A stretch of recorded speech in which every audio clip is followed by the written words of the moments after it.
जब भी आर्थराइटिस की दवा चलती है, चालू की जाती है, वो डेफ़िनेटली लॉन्ग टर्म के लिए यूज़ होती है। इसका मतलब यह नहीं होता है कि उसे लाइफ़ लॉन्ग लेना होता है। कभी-कभी ये दवा 6 महीने, कभी साल भर, कभी डेढ़ साल, 3 साल, कभी 5 साल, कभी 8 साल,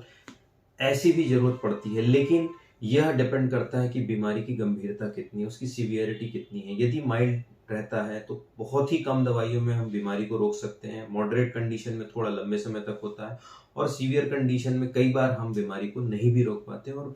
शरीर विकृत हो जाता है, जॉइंट विकृत हो जाते हैं, इसके लिए हमें ऑपरेशन की ज़रूरत पड़ती है। लेकिन ऐसा अपने अनुभव में मैंने काफ़ी बार देखा है कि जब भी आपको आर्थराइटिस की दवा चलती रहती है, उसके साथ में सप्लीमेंट्री मेडिसिन्स भी लेना बहुत आवश्यक है, क्योंकि यदि शरीर मजबूत रहता है तो दवाइयों का इफ़ेक्ट बेहतर रहता है। यह देखने में आया है कि जब भी आर्थराइटिस या गठियावाद की दवा चलती रहती है, आप किसी भी डॉक्टर के पास में जाते हैं, चाहे वह सर्दी-खाँसी के लिए हो, पेट दर्द के लिए हो या कोई भी आपको एक दूसरी मेडिकल प्रॉब्लम आती है, उसमें वह डॉक्टर बिना सोचे-समझे आपकी आर्थराइटिस की दवा को बंद करा देता है। केवल इसलिए क्योंकि आपकी दवा ज़्यादा हो रही है या कहिए कि उसकी दवाइयों को लेना, और यह बहुत कॉमन टेंडेंसी देखी गई है कि जब भी आप पेशेंट को बोलेंगे कि आप दवाइयाँ ले रहे हैं, तो बताएँगे तो इस कंडीशन में वो आर्थराइटिस की दवा को बंद कर देगा। किसी भी तरह से मैंने देखा हुआ है, ब्लड प्रेशर, शुगर या थायराइड की दवा को बंद नहीं कराया जाता। वो समझते हैं कि ये बहुत गंभीर बीमारी है, जो कि बिल्कुल है। ठीक उसी तरह से आर्थराइटिस भी एक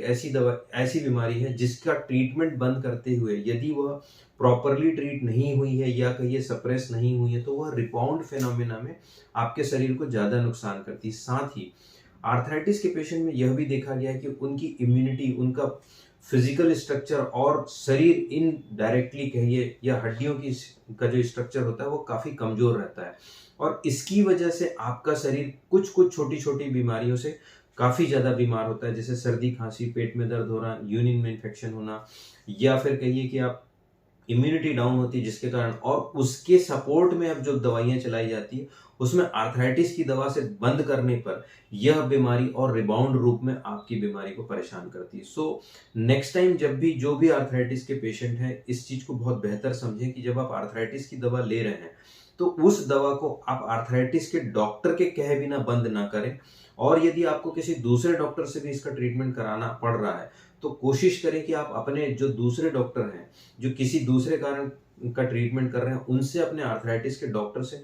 डिस्कशन ज़रूर कराएँ कि कौन-सी दवा यदि डबल हो रही तो उसे आप, ओवरलैप हो रही तो आप उसे एक दवा को लें, या फिर आपने जो ट्रीटमेंट कर रहे हैं, उसमें से कौन-सी दवा को हम मिनिमाइज़ कर सकते हैं रादर देन बंद करना। मिनिमाइज़ करना is a better option rather than बंद करना, क्योंकि बंद करते ही आपका शरीर वापस आर्थराइटिस के चुंगल में आ जाता है, आपका शरीर और कमज़ोर हो जाता है, तो आपकी रिकवरी भी डाउन हो जाती है और आर्थराइटिस रिबाउंड भी हो जाता है। सो नेक्स्ट टाइम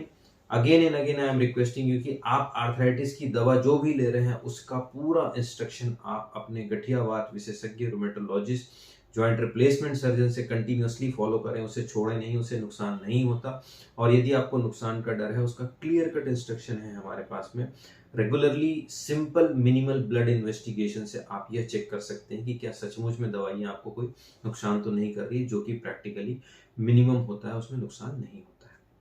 धन्यवाद, नमस्कार, जय हिंद।